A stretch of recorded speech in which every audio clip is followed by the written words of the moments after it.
आज का जो हमारा टॉपिक है वो यहाँ से शुरू होएगा because this is the third paragraph of Rajputs. Chauhan dynasty enjoy. आपका अगला टॉपिक है गवर्नेंस इन नॉर्थ इंडिया। पहला सब्जेक्ट जो है वो आपका है administration. The king was the all power in North India. यहाँ पे आप नालंदा यूनिवर्सिटी के एक पिक्चर देख पा रहे हैं। सिक्स्थ सब्जेक्ट और लास्ट सब्जेक्ट है आपका ट्रेड। जाते जाते आपको यहाँ एक डू यू नो दिया हुआ है। The world famous Khajuraho temple complex was built by Chandels rulers of Bundelkhand.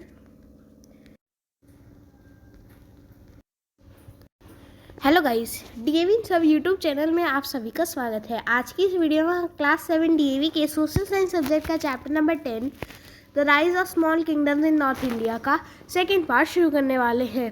Chapter को शुरू करने से पहले चैप्टर के एक प्रीव्यू देख लेते हैं। इस चैप्टर के पिछले पार्ट में यानी कि पार्ट 1 में हमने एज ऑफ 3 एम्पायर्स को कवर अप कर लिया था, यानी कि राष्ट्रकूटा, पाला, प्रतिहास को। वहीं हमने पिछले पार्ट्स में राजपूत एंड देयर क्लैंस का first and second part paragraph भी कवर अप कर लिया था। वहीं आज का जो हमारा सेकंड पार्ट है इस चैप्टर का, उसमें हम राजपूत एंड देयर क्लैंस का थर्ड और फोर्थ पैराग्राफ डिस्कस करेंगे। वहीं हम आज गवर्नेंस ऑफ नॉर्थ इंडिया को भी करेंगे और यह बताने के लिए कि उस टाइम पे नॉर्थ इंडिया में कैसी गवर्नेंस थी। यहाँ 7 सब्जेक्ट्स पे आपको समझाए गए हैं। पहला एडमिनिस्ट्रेशन, उस टाइम पे एडमिनिस्ट्रेशन कैसा था। सेकंड इकॉनमी, उस टाइम पे लोग कौन सी करेंसी यूज़ किया करते थे, कैसी इकॉनमी थी, एक्सेट्रा। थर्ड सोसाइटी, उस टाइम पे कैसे लोग रहते थे। फोर्थ रिलीजन, उस टाइम पे लोग कैसा रिलीजन फॉलो किया करते थे। फिफ्थ एजुकेशन, उस टाइम पे कौन सी यूनिवर्सिटीज़ डेवलप हुई, क्या क्या सोर्सेज ऑफ एजुकेशन होते थे। सिक्स आर्ट एंड आर्किटेक्चर, क्या क्या आर्ट एंड आर्किटेक्चर्स बने। एंड 7 ट्रेड, ये सभी एम्पायर्स एक दूसरे के साथ ट्रेड कैसे किया करते थे। इन सभी को कवर अप करने के बाद आपका चैप्टर पूरा हो जाएगा। चलिए अब बिना टाइम वेस्ट करें वीडियो को शुरू करते हैं।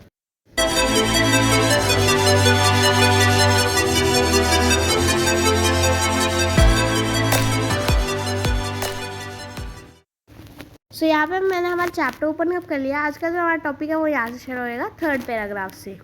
Chauhan dynasty enjoyed a special place of prestige among all the Rajput clans. The Chauhan kings ruled over Gujarat and parts of Rajasthan.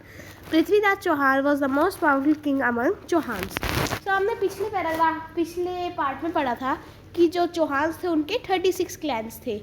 उनमें से जो चौहान डायनेस्टी थी वह काफ़ी अच्छी प्लेस इंजॉय किया करती थी among all the Rajput clans. जो चौहान किंग्स थे वह गुजरात और राजस्थान के कुछ हिस्सों पर रूल किया करते थे।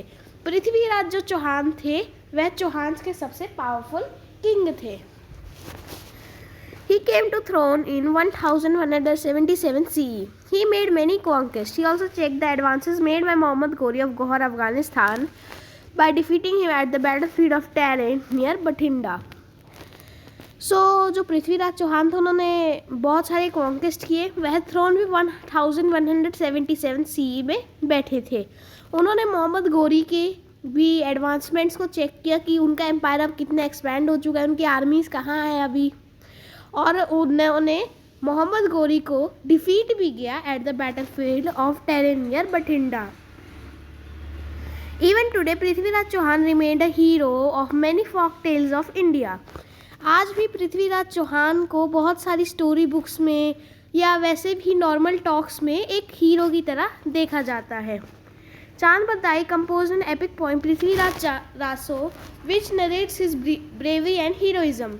चांद बरदाई जो थे वो एक पोइट थे। उन्होंने पृथ्वीराज चौहान के ऊपर एक पोएम लिखी पृथ्वीराज रासो, जो उनकी ब्रेवरी और हीरोइज्म को डिस्क्राइब करता है।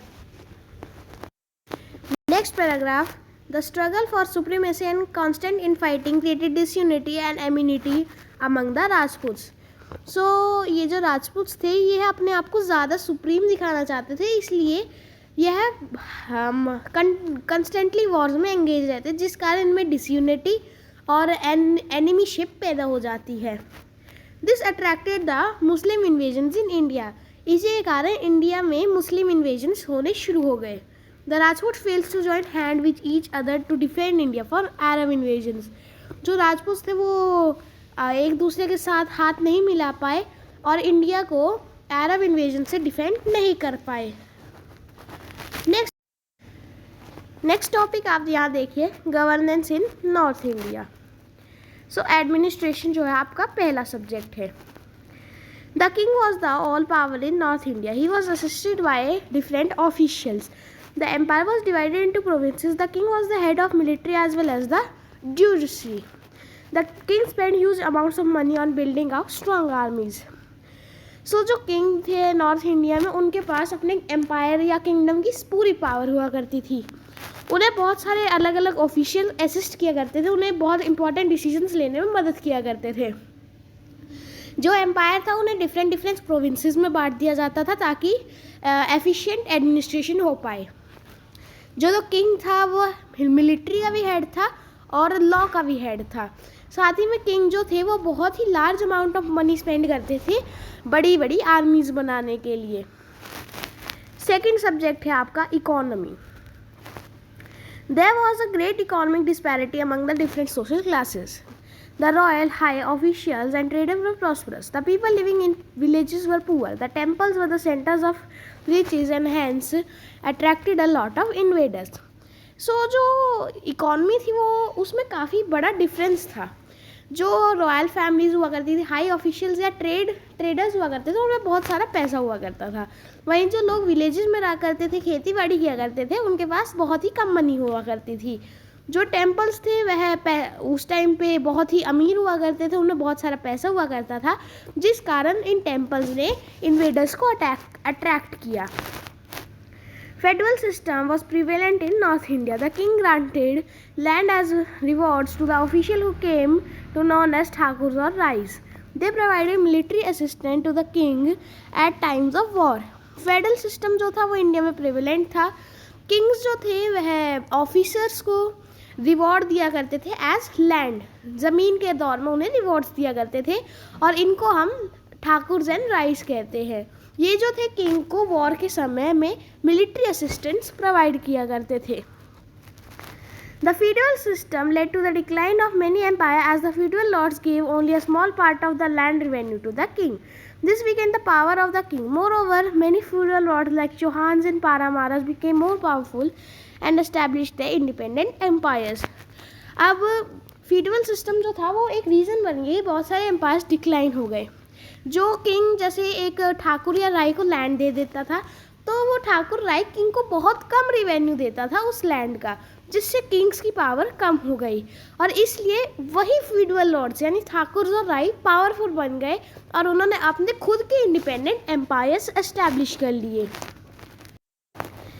नेक्स्ट है आपका society, third subject. The regged caste system led to the division of Indian society. The king, the feudal lord and the Brahmins in high position enjoyed a life of luxury. So जो caste system था उन्होंने Indian society का division कर दिया। Kings, federal Lord's और जो Brahmins थे वो हाई पोजीशंस पे हुआ करते थे और एक लग्जरी की लाइफ जिया करते थे। Land was cultivated by Shudras. जो लैंड्स थे वो शूद्रस द्वारा कल्टिवेट किया जाता था। And were burden bye taxes and social discrimination, और उन्हें टैक्सेस भी भरने पड़ते थे उन लैंड्स के और सोशल डिस्क्रिमिनेशन भी सहना पड़ता था। The condition of movement was quite miserable. जो कंडीशन थी मूवमेंट की वो बहुत मिसरेबल थी। They were deprived of education, उन्हें एजुकेशन प्रॉपरली नहीं दिया जाता था। The evil practices of sati, child marriage and polygamy contributed to the decline in the status of women. अब जैसे कि इवन प्रैक्टिसेस होने लगी वुमेन्स के अगेंस्ट, जैसे कि साथी system, child marriage and polygamy, जिन्होंने वुमेन के स्टेटस को कम कर दिया, उनकी रिस्पेक्ट को समाज में कम कर दिया। नेक्स्ट आपका चौथा सब्जेक्ट है religion. The Rajput mainly worship God Vishnu and Shiva. They also worshipped goodness Kali, Lakshmi and Durga. जो राजपूत थे वह विष्णु और शिवा की पूजा किया करते थे और वह गॉडनेस काली, लक्ष्मी और दुर्गा की भी पूजा किया करते थे। Rajput king gave gift of lands to Brahmans, brahmadeya और अग्रवा। सो जो राजपूत किंग्स थे जो ब्राह्मण्स को लैंड गिफ्ट किया करते थे। Hinduism became popular than Buddhism. Hinduism जो था बुद्धिज़्म से ज़्यादा पॉपुलर बन गया। Many Buddhist took shelter in South East Asia. इसलिए बहुत सारे बुद्धिस्ट जो थे वो साउथ ईस्ट एशिया में मूव करने लग गए, और इसलिए आज भी साउथ ईस्ट एशिया में यानी कि म्यांमार, थाईलैंड वाला जो एरिया है उसमें बुद्धिज़्म ज़्यादा फॉलो किया जाता है। When Turks attacked monasteries in Nalanda during this period, the Bhakti saint preached the devotion of God and opposed social discrimination, superstitions and narrow-mindedness. जब टर्क्स ने नालंदा में मौजूद मोनेस्ट्रीज को अटैक किया, इस पीरियड में भक्ति सेंट्स ने गॉड की पूजा की और सोशल डिस्क्रिमिनेशन, सुपरस्टिशन और नैरो माइंडनेस को भी ओपोज किया। नेक्स्ट है आपका fifth subject, that is education.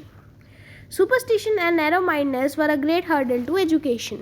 The elementary education were limited to temples and monasteries. Superstitions और नैरो माइंडनेस जो थे वो एजुकेशन को मतलब नेक्स्ट स्टेप तक ले जाने के लिए काफ़ी मुश्किल कर दिया करते थे। जो एलिमेंट्री एजुकेशन हुआ करती थी वो टेम्पल्स और मोनेस्ट्रीज तक ही लिमिटेड थी। The universities of Nalanda and Vikramshila became important centres of higher education. Higher education के लिए लोग नालंदा और विक्रमशिला यूनिवर्सिटीज़ में पढ़ा करते थे। The study of philosophy and religion were encouraged, but subject like mathematics, science were ignored. Philosophy और रिलीजन की स्टडी को तो एनकरेज करा जाता था, पर सब्जेक्ट्स जो ज़रूरी सब्जेक्ट्स थे जैसे मैथ्स और साइंस उन्हें इग्नोर किया जाता था। The regional languages like Marathi, Gujarati and Bengali developed as they were the languages in which bhakti saints preached and composed songs. Regional languages जैसे मराठी, गुजराती, बंगाली डेवलप हुए क्योंकि जो ये भक्ति सेंट्स हुआ करते थे यह उन्हीं लैंग्वेज को यूज़ करते थे अपने सॉन्ग्स को कंपोज करने के लिए। But Sanskrit enjoy a place of prominence. Pali and Prakrit languages were used for writing books on Buddhism and Jainism. Sanskrit जो थी फिर उस टाइम पे डोमिनेंट लैंग्वेज हुआ करती थी, और पाली और प्राकृत लैंग्वेजेस बुद्धिज़्म और जैनिज़्म में बुक्स लिखने में इस्तेमाल करती थी। अब यहाँ पे आप एक नालंदा यूनिवर्सिटी की फ़ोटो भी देख सकते हैं। नेक्स्ट आपका सब्जेक्ट है art and architecture, that is your fifth subject, sorry sixth subject है आपका ये। The examples of paintings of north India can be found in the forms of mural in places, caves and temples. The Jain monks and painters of Bengal developed the art of miniature painting, small picture drawings to illustrate books. So जो example है north India में present paintings का वह palaces में, caves और temples में coral reefs की तरह पाई जाती है। जो जैन मॉन्क्स और पेंटर्स हुआ करते थे वह मिनिएचर पेंटिंग्स बनाया करते थे। मिनिएचर पेंटिंग का मतलब होता है स्मॉल पिक्चर जो इलिस्ट्रेटेड बुक्स पे ड्रॉन होती है। The Lingaraj and Mukeshwara temples at Bhubaneswar and the Sun Temple at Konark were fine examples of the architecture from the period of 8th to 12th century.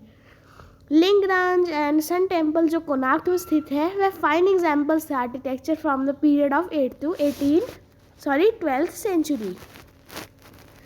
Last and आपका seventh subject है आपका trade. India developed trade relations with the countries of the East, Southeast, West and Central Asia and the European countries. India ने जो है वह अपने trade relations East, South East, West, Central Asia और European countries के साथ develop किए. This brought Indians in the close contact with the developments of other countries. इसने क्या किया, ट्रेड के कारण इंडिया बाकी नेशंस से काफ़ी क्लोज आ गया. The common features in political, social and cultural life in different parts also being of people Indian closer. Common जो फीचर्स थे पॉलिटिकल, सोशल और कल्चरल लाइफ में वह अलग अलग पार्ट्स में वह भी इंडियन लोगों को उन देशों से क्लोजर लाते रहे.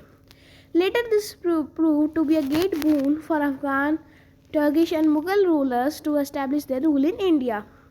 इसके बाद ये जो इस प्रूव हो गया कि इसने एक काफ़ी अच्छा एडवांटेज दिया अफगान, टर्किश और मुगल्स को इंडिया में अपना रूल एस्टैब्लिश करने के लिए. से आपको लास्ट में जाते जाते एक डू ने दिया हुआ है. The world famous Khajuraho temple complex made by the Chandels, ruler of Bundelkhand, who were the earlier feudalities of Pratiharas. These temples are decorated with beautiful structures. सो ये काजुराहो टेम्पल आप देख सकते हैं, यह काफ़ी कम्प्लेक्स स्ट्रक्चर से बनाया गया है और चंदेल्स द्वारा बनाया गया था, जो कि बुंदेलखंड के रूलर्स थे और प्रतिहारस के अर्लियर वो थे, जनरेशन थी। ये जो टेम्पल है ये बहुत ही सुंदर सुंदर स्कल्पचर से डेकोरेटेड है। सो गाइज, मैं आपको आशा करता हूँ कि आज की आपको वीडियो अच्छी लगी होगी। आज हमने हमारा चैप्टर नंबर 12 कंप्लीट कर लिया। अगली वीडियो हम chapter number 11 the rise of small kingdoms in south India को स्टार्ट करेंगे। अगर आपको और क्लास 7 डीएवी का और कंटेंट देखना है तो हमारे चैनल को सब्सक्राइब कर दीजिएगा। मिलेंगे एक और नई वीडियो के साथ। Tata bye bye, see you in the next video.